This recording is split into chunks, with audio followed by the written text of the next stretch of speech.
Good afternoon, everybody. Welcome into the Winklerverse. I'm Bart Winkler.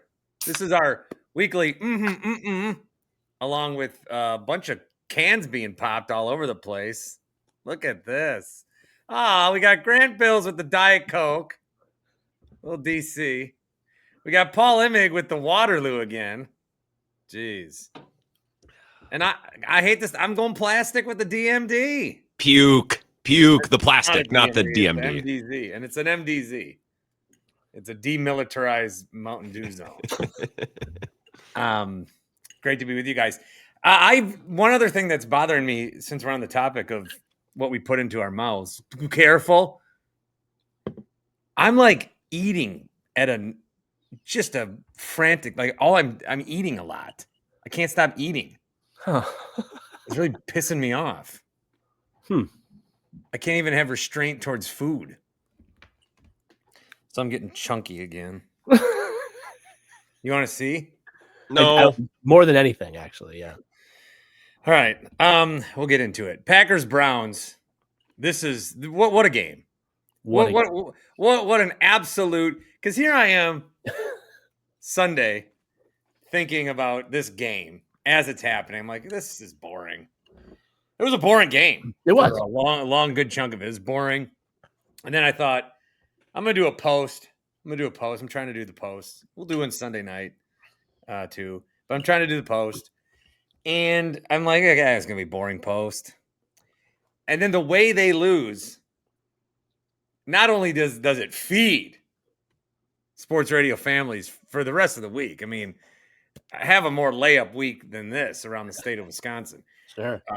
Great week to launch a new lineup, I would say, as well. And the problem, though, is it's not just like sports radio having takes. It's everybody having takes. And I think that everyone here, so here's what I'm getting at. People are being way too hard on Jordan Love. Did you see me crowdsource like why? And a lot of people admittedly say, well, we expect him to be Brett Favre or Aaron Rodgers. That is insane. Yeah. That is unfair to him. And if we're going to judge, we can't like, someone's like, oh, he's going to be Jay Cutler. Now, the TD interception ratio for Jay, it was like 26-18 and stuff like that. Yeah. Maybe a little less on the picks. But what are you telling me? He's gonna be a 10-year starter?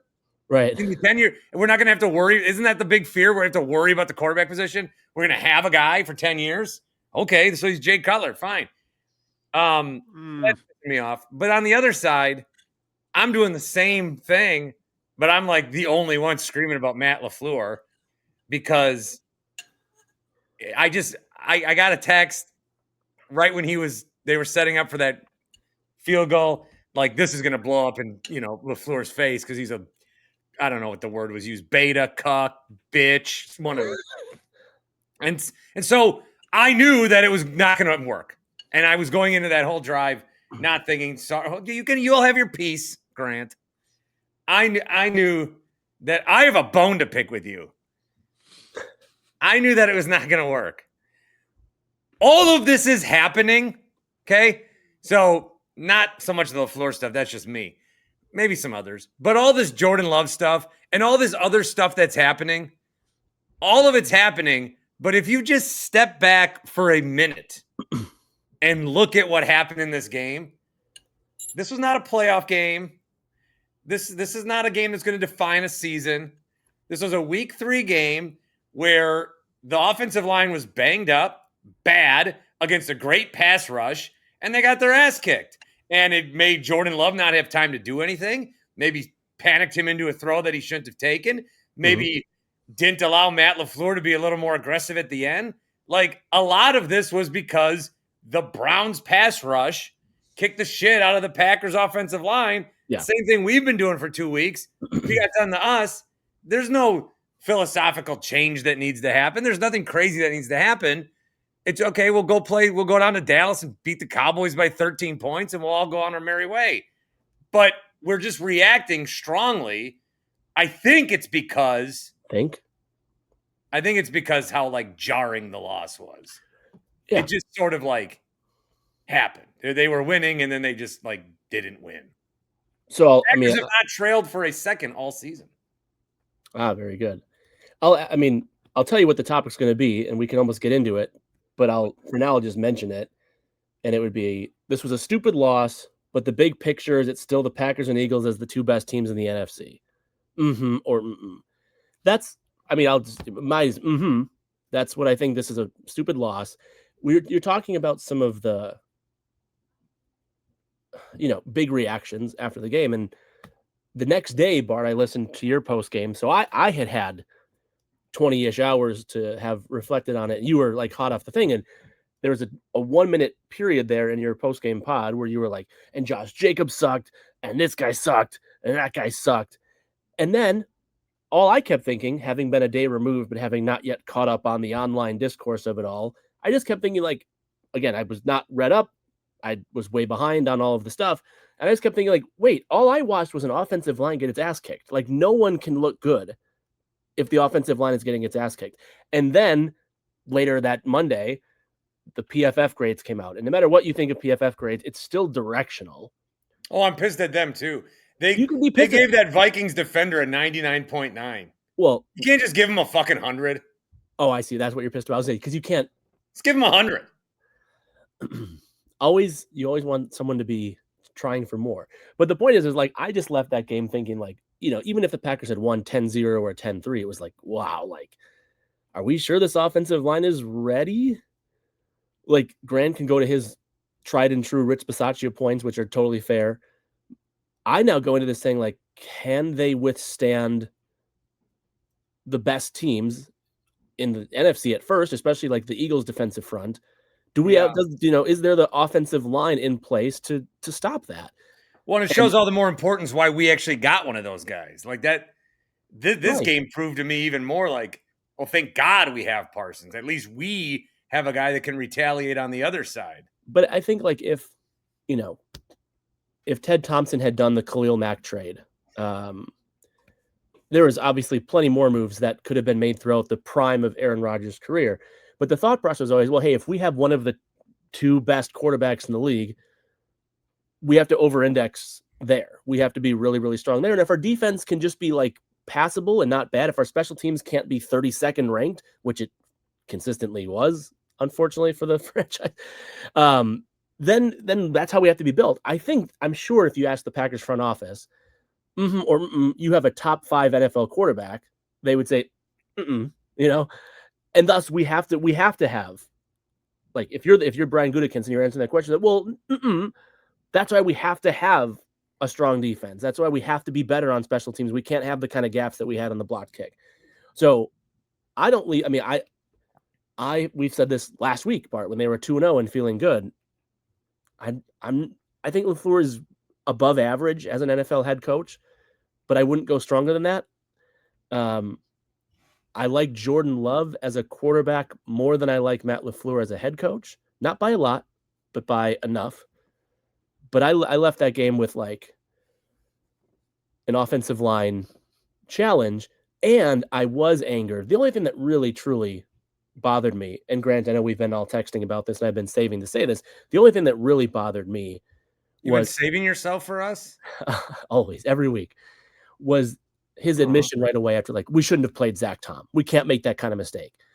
That's again, we've talked about, the three of us have, about the over communication of, like, how LaFleur has to get things wrong before he can get them right, and how he's too quick to say, that's on me. Like, that's sometimes good leadership, and it's sometimes like, yeah, man, you dumb fuck. Like, you clearly shouldn't have played him. It doesn't help us hearing you say oopsie daisy. It just doesn't. Grant. Well, did you hear his press conference the next day? I thought his Monday presser, like, explained so many questions I had. You know why? You know why? Because he had 24 hours to think about it. You're actually confirming our hypothesis that he needs time for this stuff. Yeah, Matt's a smart guy. If you give him a time, you give Matt LaFleur a semester to study. He'll ace that test. You give him a pop quiz, he's gonna shit his pants and cry. He's a bitch.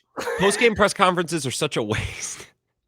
They're just coming off the field. Like, Paul, you've covered them. Like, what's the more instructive press conference?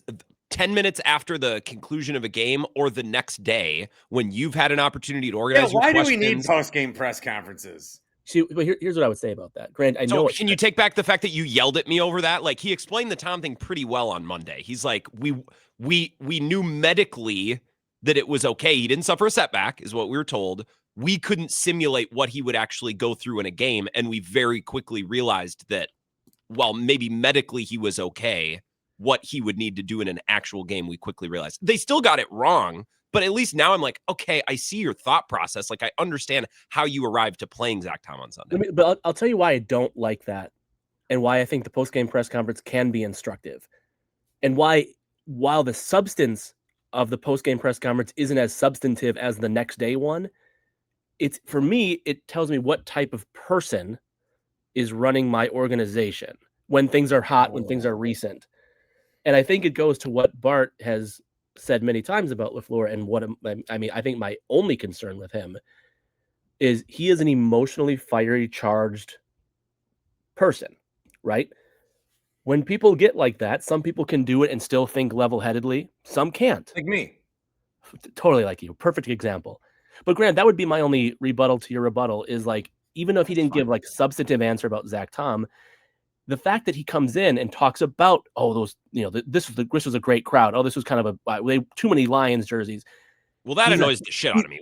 I know it does, but I'm saying, to me, it tells me that he's a hot-tempered person who thinks emotionally. Scrappy Doo. And red ass. And Robot Paul sees that, and I'm like, throw away the emotion, get down to business, and then, like, so it does bother me. I wish my Scrappy Doo comparison would take off. I really think I nailed that one. I think if more people had a better Scrappy concept Doo of Scrappy, was, or I gave a shit about a cartoon comp for Matt LaFleur, who isn't exactly a polarizing coach. I am referencing, like, he should be more polarized. I am referencing like your parents' favorite cartoon, not like a current thing. It's not like I'm out there saying 6'7", what the Sigma. I never understood the 6'7" thing. I gave up. I just the thing with Matt LaFleur is, I produced the midday show and I host Evening Drive show, and people were just crushing Matt LaFleur. And there's some things that he does that bother me. But then, like, Bart, I got to listen to you. Why are people so hard on Jordan Love? I don't know, man. Like, let me. Why is everyone so hard on Matt LaFleur? Yeah, may I read when I text and said we can discuss long form? Sure. Okay, I'm going to read the text exchange. I mean, censor it, please, if you. Yeah. I don't remember what I said. Tim. Yeah. Tim, be ready. And this is, I mean, how people must be so jealous that they only get 1 hour of this a week when we're doing them all weekend long. You had said, or I said, I've always been iffy on LaFleur, but then he ran that jet sweep twice in a row, which, I mean, I cannot tell you how much that pisses me off. I was just, because I do that in Madden. I think Grant had a pretty good rebuttal for that. Like, he could run 3 straight runs into the ass of the center. No one would care. They could throw 3 straight incompletions. Imagine, what would you say? What would you say if, like, Dan Campbell did 2 flea flickers in a row? He'd be like, Jesus Christ, dude. They did a double option play on the goal line last night, and everyone's like, oh, it worked. It was great. Because their O-line was clobbering Baltimore. They could have ran anything, and it would have worked. And the Packers could have ran anything, and it wasn't going to work because they couldn't block. So you said those jet sweeps work better than any runs or passes. Correct. Bart, did you want them to rip deep shots into the end zone? Is that actually what you wanted? How dare he play for a game-winning chip shot field goal? Chip shot. I said 40 yards. McManus. I said we can discuss long form. You are having, it's only week 3, but you're already having sports radio host fatigue. Probably, yeah. You have to experience, and you're on 2 shows. So you're getting 6 hours a day of the discourse. And it's not just Bill's thoughts, and it's not just your thoughts. You are opening up the phone lines. And with all due respect, with all the duest of respect, the average person that picks up a phone to call a sports radio show at 10 in the morning Those are the opinions you're hearing from? I'm hearing them from you. Don't put this on other people. I knew that field goal was going to miss. Why did they play for the field goal? Did you actually want them to start taking shots at the end zone? They should. I'll just say it. It's on my tongue. I might as well say it. And I don't care. And I don't care. This is maybe the most alienatable thing I've ever said. If you live in a town of 300 people or less, I don't think you're qualified to have a Packer opinion. Oh, boy. I'm not going to clip that one. That'll just be for those people that are here. Those will be for the people who actually consume the product that we're creating right now. They won't hear us. They can't. Just for those special few that actually listen to this. Yeah. And not the digestible bites that, well, we'll make the content and then we'll cut it up into little things that you people will actually consume. Although I talked to my dad today. He said, I like when your podcasts are about an hour because then I don't have to switch them out on my bike ride. Hmm. So do you guys want to say hi to Greg? Hey, Greg. Are we talking bicycle or motorcycle?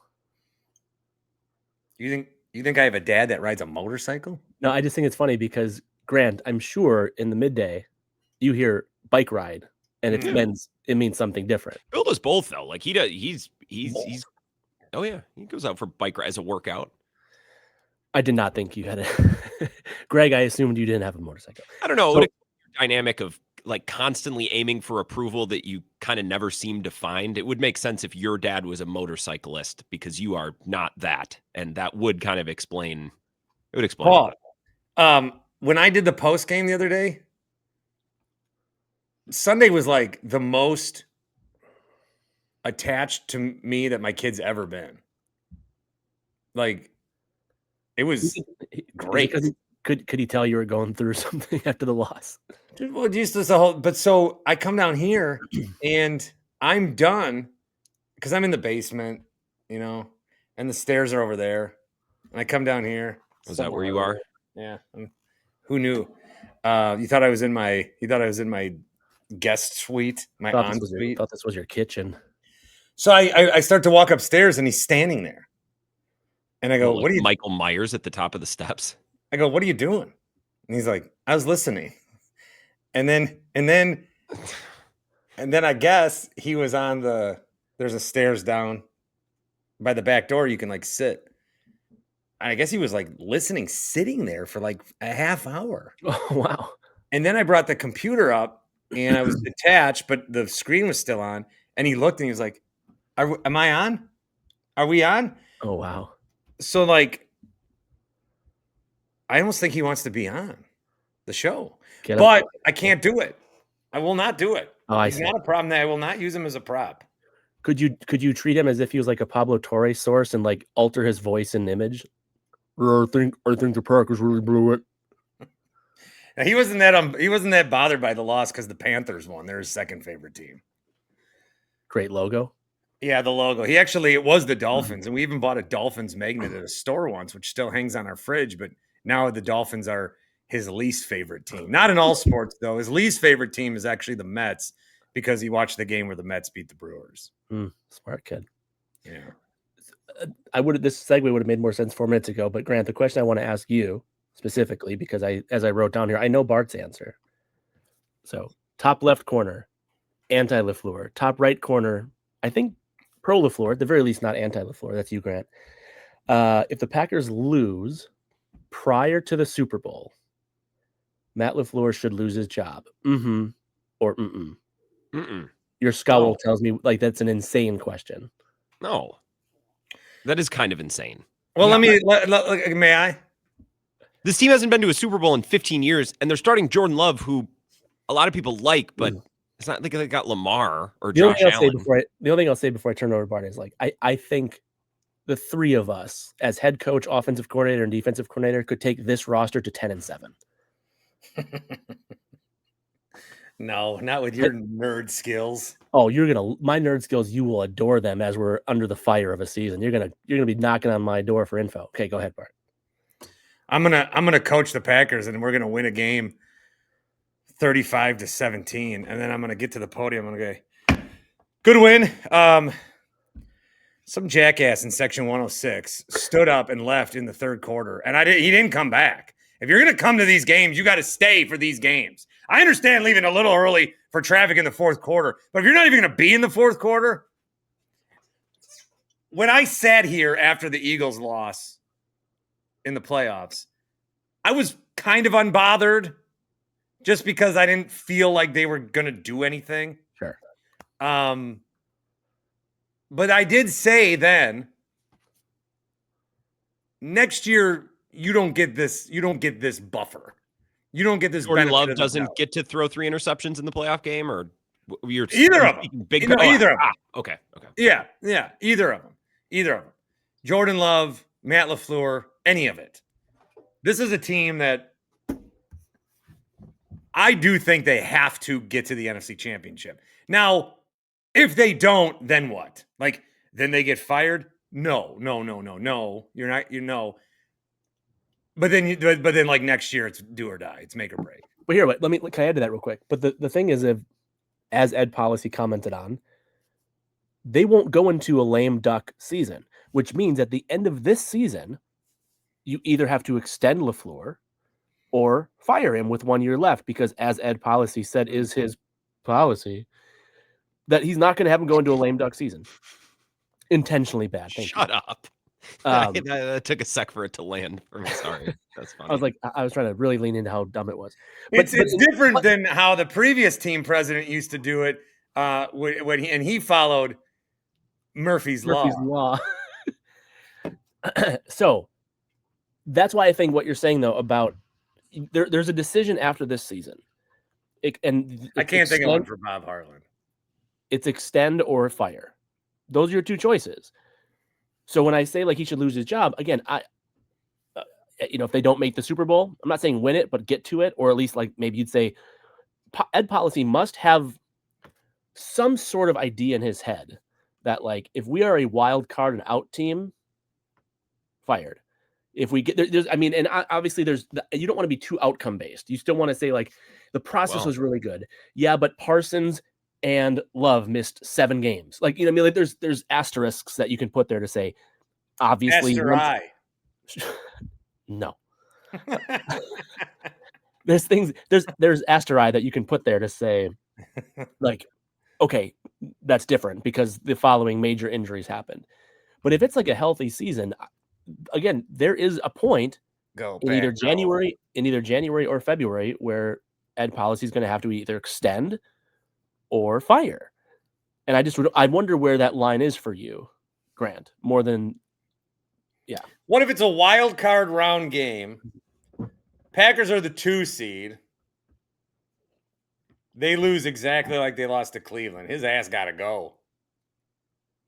Right, Grant? No? I could see that. Yeah. In a situation like that. Yeah. I mean, does Jordan Love throw the worst interception of the weekend, of wild card weekend? But even if Jordan Love did, it's still Matt LaFleur's guy. Jordan Love did throw a 96-yard touchdown to Matthew Golden, by the way, but Golden showed. I agree. I'm not you guys. I really like Jordan Love. I really like Matt LaFleur. I just don't understand why everyone just wants to just shit on Matt LaFleur constantly, and Jordan Love escapes any criticism for what happens with this offense on a weekly basis. I think because Jordan Love is not being criticized. One of the things he does. Jordan Love is not being criticized in a Jordan Love vacuum. He's being criticized as if he should be Aaron Rodgers or Brett Favre, who have had plenty of games where they've looked like shit. I would argue the same. There is also a silly standard being applied to Matt LaFleur. Like I would argue the same is true. So in order to shed light on that, I need to go after Jordan Love, which doesn't bring me any joy, but I'll do it. Grant, why do you think that though? I mean, this is year 7. Matt LaFleur's he's had 4 years of Rodgers, 2 MVP years. This is his 3rd year of Love, who he's been able to coach for 6 years. Matt LaFleur, this is what I was like working through, because you may question, like, what the fuck? Bart's just like, after that game, Matt LaFleur's like, this. I have come out of the proverbial LaFleur hating closet. Okay, I have been a closet LaFleur hater. I've showed signs and tried to give hints, and you maybe in your backdoor chambers could say, "Hey, do you think Bart might be a LaFleur hater?" And you're like, maybe. I don't know though.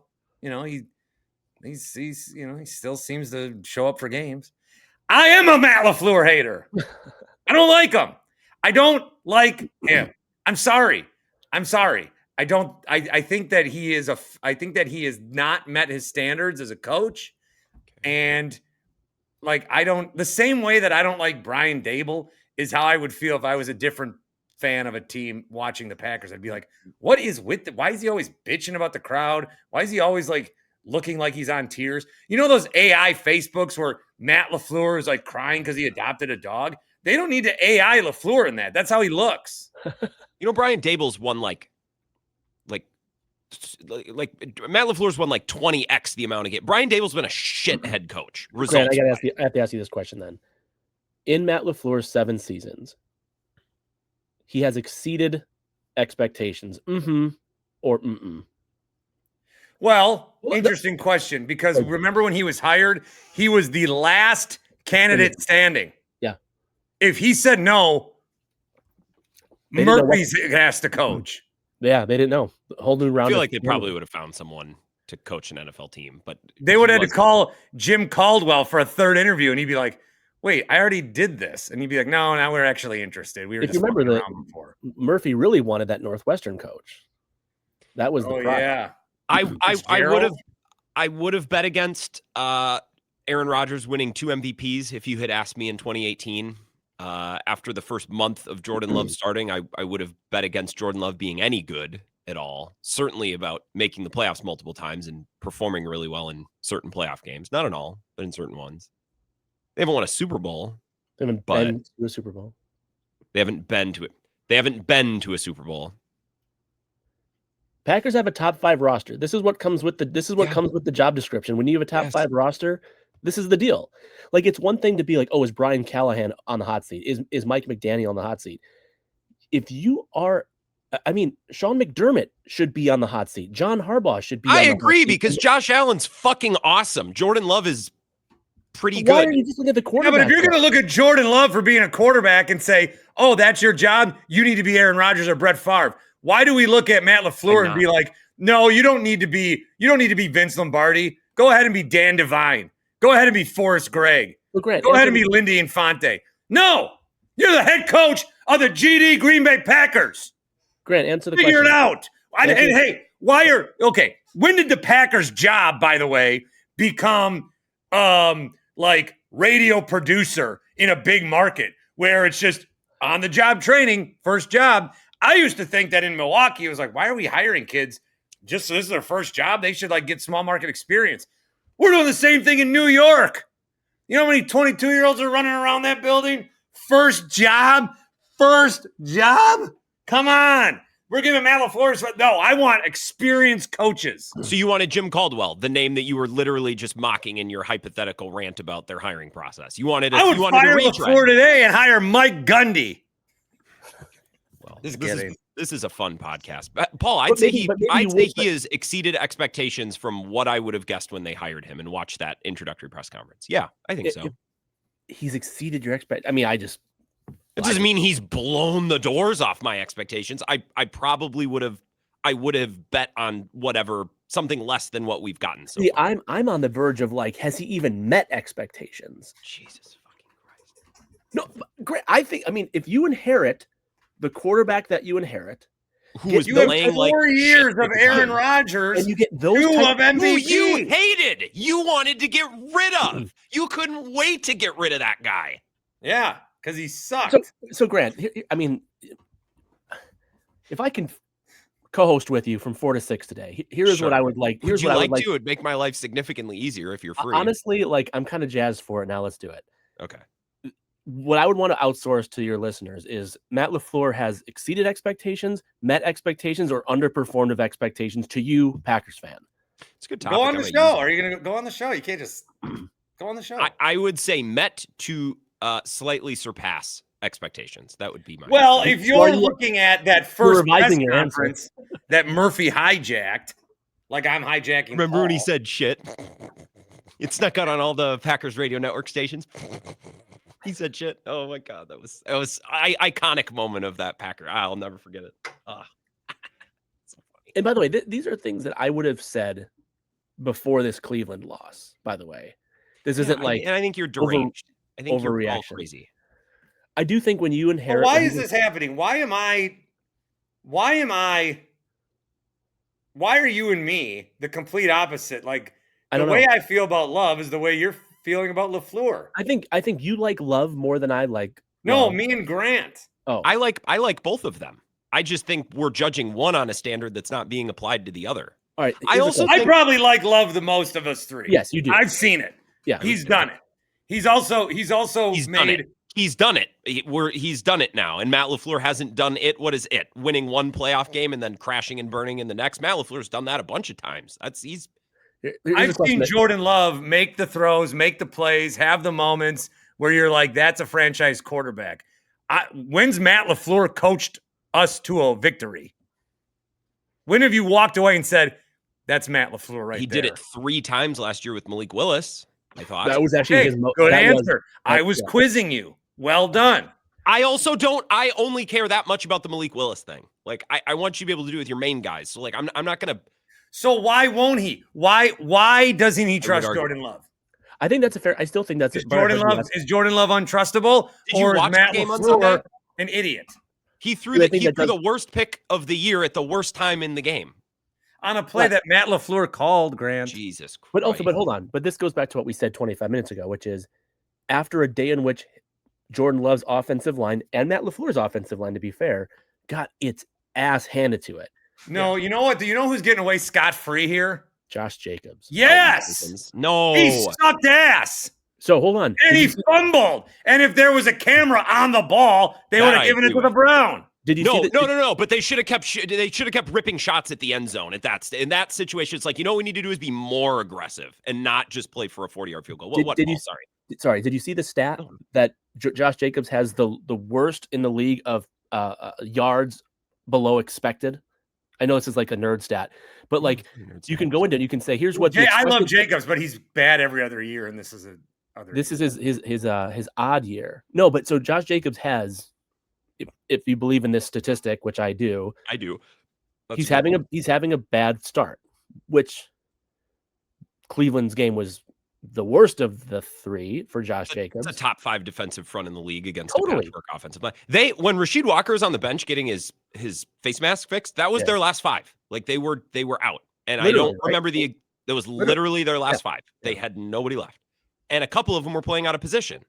So I don't know. I guess I'm just like cosplaying Andy Herman here. When you can't run block and you can't pass block, I'm genuinely not sure what Matt LaFleur is supposed to call. Oh, fucking jet sweeps. Why does everyone lose their mind over the jet sweeps? Does everyone? Grant, if they would have done a Grant, 2 in a row, that was too much. I'm telling you. It worked against the Commanders. It was their best drive of the game. They ran one with Golden one way and one with Williams the other. Why are the wide receivers running 5 times a game?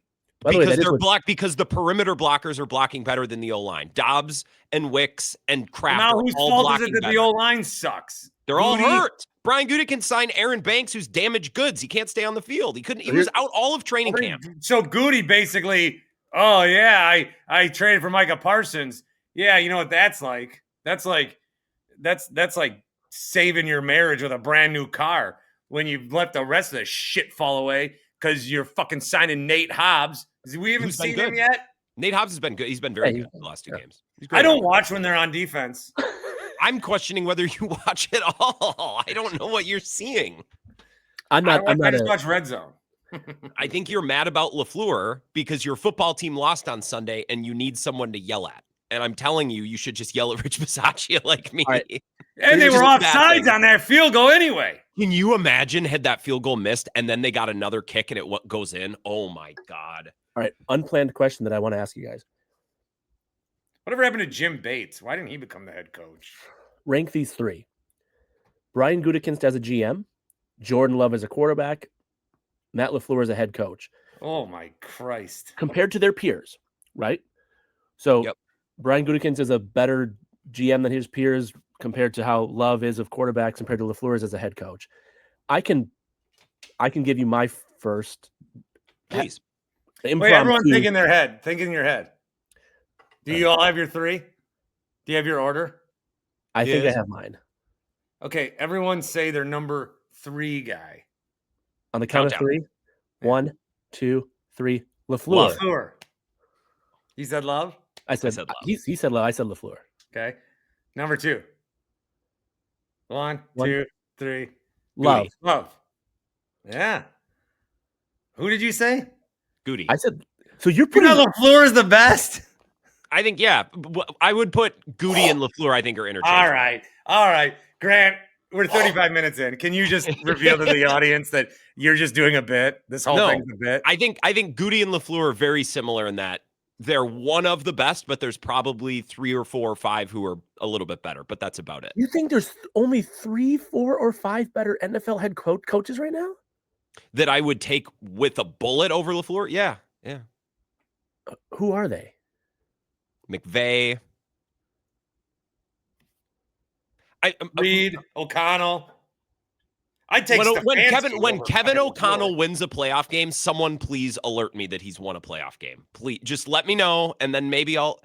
What I'm saying is, with a bullet, like obviously, clearly better than Matt LaFleur. I would want McVay, Andy Reid, but he's kind of old. McCarthy.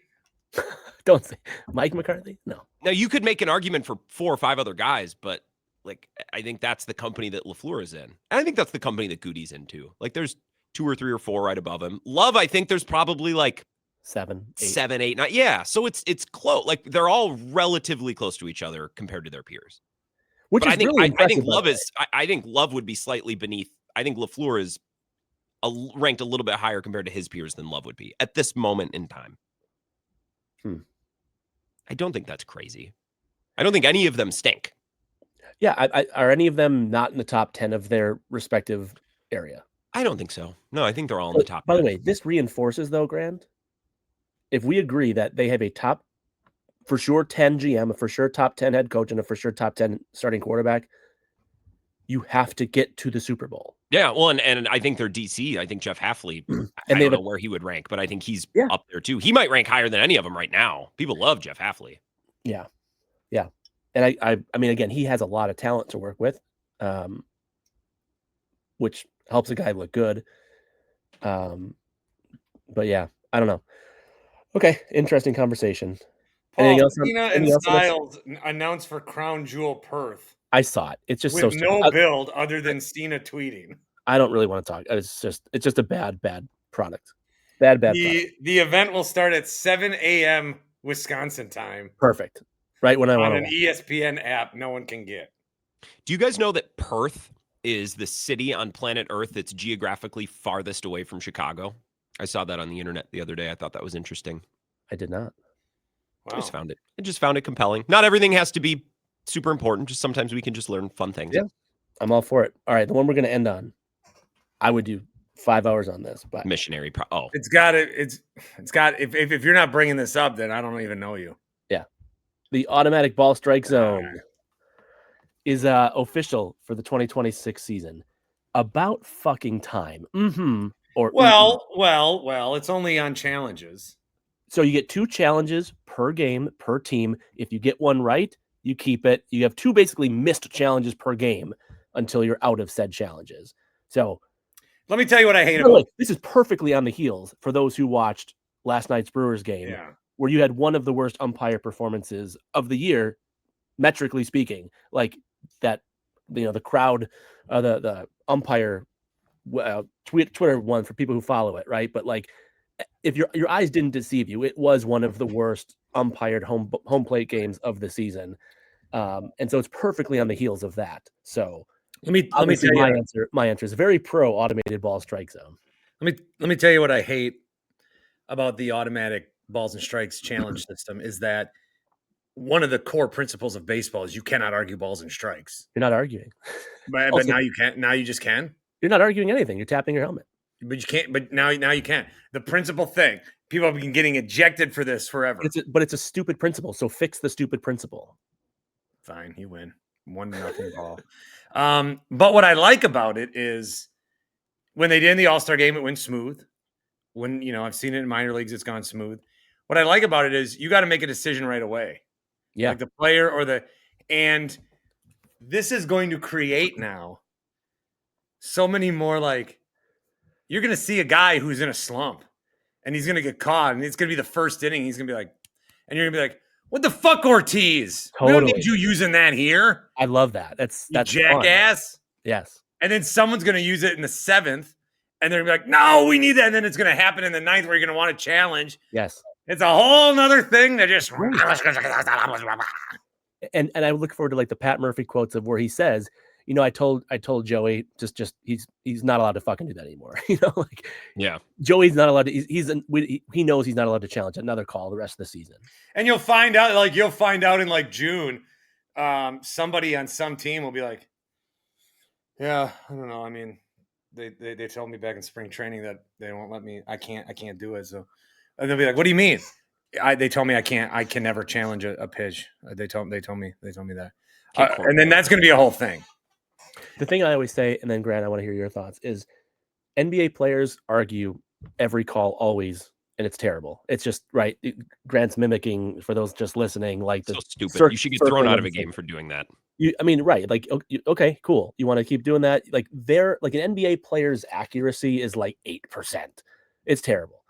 MLB players with the strike zone, if they actually give like okay, you know what? I'm going to step out of the batter's box because that was clearly the wrong call, ump. They are right way more often than they're wrong. Batters know the strike zone. And I think what you're going to see is, if I had to guess the 2026 season of overturned ball strikes, the batter's going to be right at least 85% of the time. Well, as long as they're right 85% of the time, it'll be good. I think that's a minimum, though. Okay, sure. I'm with you that baseball players will have a better sense for this than NBA players do. I'd get rid of challenges altogether in the NBA. I think it's stupid and dumb and a waste of time. It will be less of a waste of time in baseball. I think it'll be fine. This is not subjective. Like, someone might say like, oh, does it perfectly know where the tip of the top of the strike zone is? Because every player is not the same height, obviously, right? Where so like maybe like the wide left, wide right strike zone. It better fucking be perfect, Paul. This is the robots you wanted. You cannot argue for robots and then not have perfection. They've waited long enough to get it right. And again, we should not the next day be like, hey, you know what I remember most about last night's Brewers game? The shitty home plate umpire. That's not good for your sport. Fix it. I think every once in a while it can be okay for your sport, as I've said.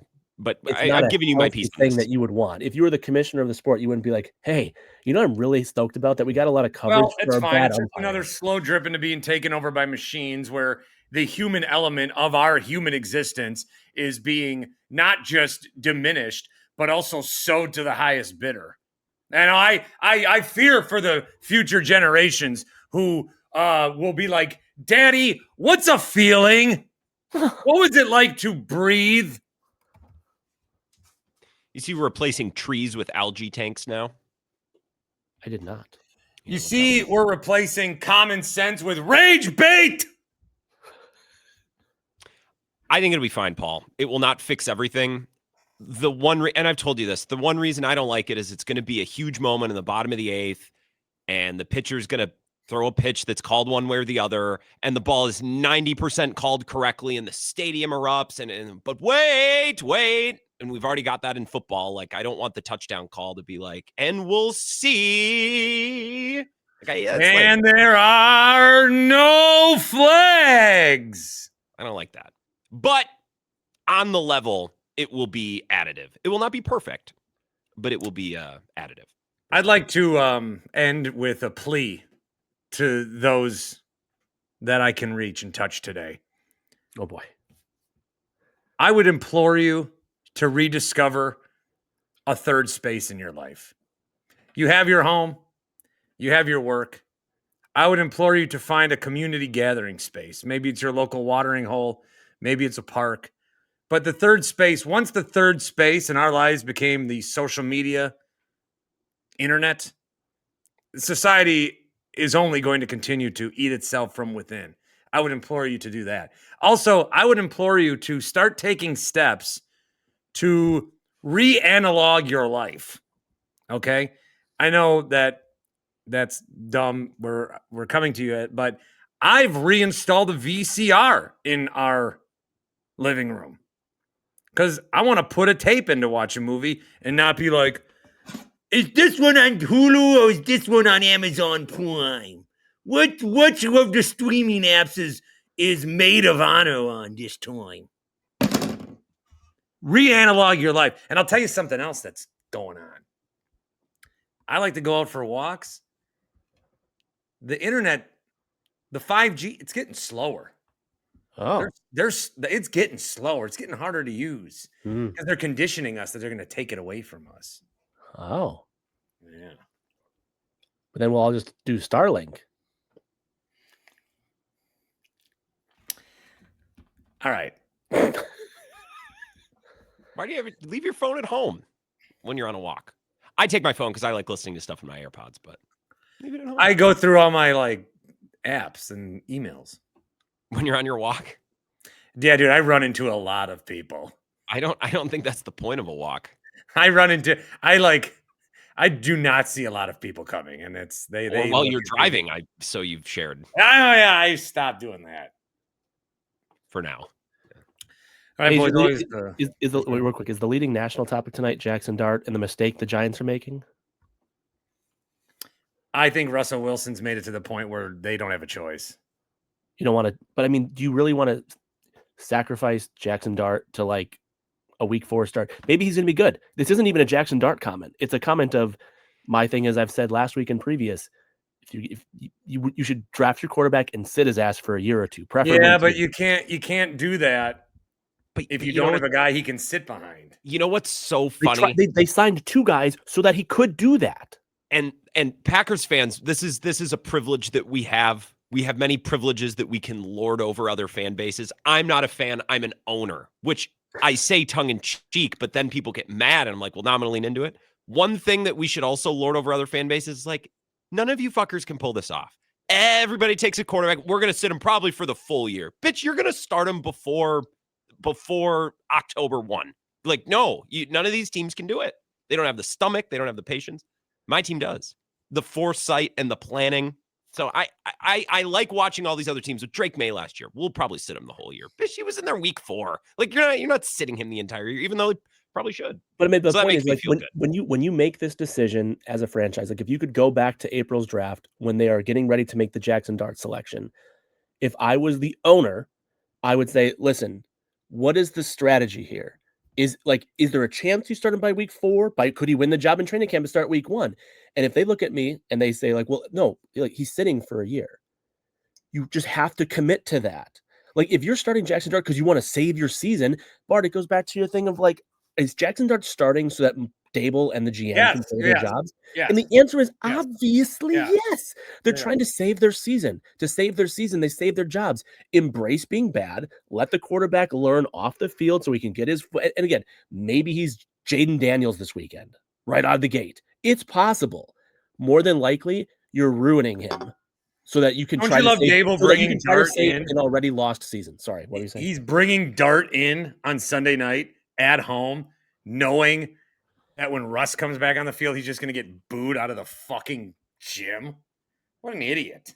Dart might be good. It's not even a comment about Dart. It's like, I don't think the strategy when you drafted Dart was, hey, if we're 0-3, we're going to start him in week 4. Well, one of the I reasons they promise didn't you want that to wasn't the fire strategy. Dable is the same that they waited too long to fire Eberflus, because some of these owners are like, well, we're firing too many people too quickly. Then stop hiring shitty people. Yeah.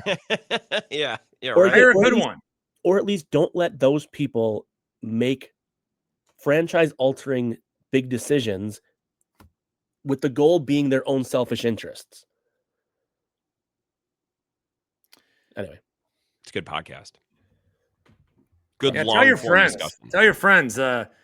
This pod's really grown over the last 3 years. Mm-hmm. And I hope Greg enjoyed his 49-minute and 35-second bike ride. Has it not grown? Do we need to do more? I can do some more guerrilla marketing. Hey, this is the third straight day of a podcast, so I'm cranking them out. crushing Now it. I probably won't do one for another week. Probably not.